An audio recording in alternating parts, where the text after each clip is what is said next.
नमस्कार मित्रों, आरती के बारे में ताज़ा समाचार हम आपको सुना रहे हैं कि मोनू के साथ पिकनिक नहीं मनाई है आरती। अंडा कढ़ी बनाई थी और पिकनिक मनाई थी, लेकिन मोनू को नहीं खिलाई थी। लेकिन रात में जब मोनू गया सोने के लिए आरती के पास, तो आरती उसको सुलाई भी नहीं थी और बोल दी कि अलग जाकर तुम सो रहो। मोनू बोला कि मैं तुम्हारा पति हूँ, तो बोली कि नहीं तुम पति हो, लेकिन मुझसे बहुत झगड़ा किए हो, मेरा आँख भी भड़का दिए थे और तुम बुरा भला कहते हो, दूसरे लड़की से बात करते हो, इसलिए मैं तुमसे अब कुछ भी नहीं करूँगी और मैं तुम्हारे साथ नहीं रहूँगी।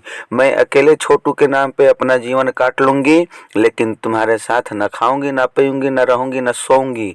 हाँ मित्रों, पिकनिक के दिन भी मोनू को आरती न खिलाई पिलाई न सुलाई है। ये ताज़ा समाचार है और उसके आगे क्या होता है, कैसे होता है, जैसे जैसे समाचार मिलेगा हम आपको बताते रहेंगे। तब तक हमारे न्यूज़ चैनल में आप बने रहिए VC न्यूज़ के साथ और ताज़ा समाचार सुनते रहिए। फिर अगले आएंगे समाचार लेकर। धन्यवाद।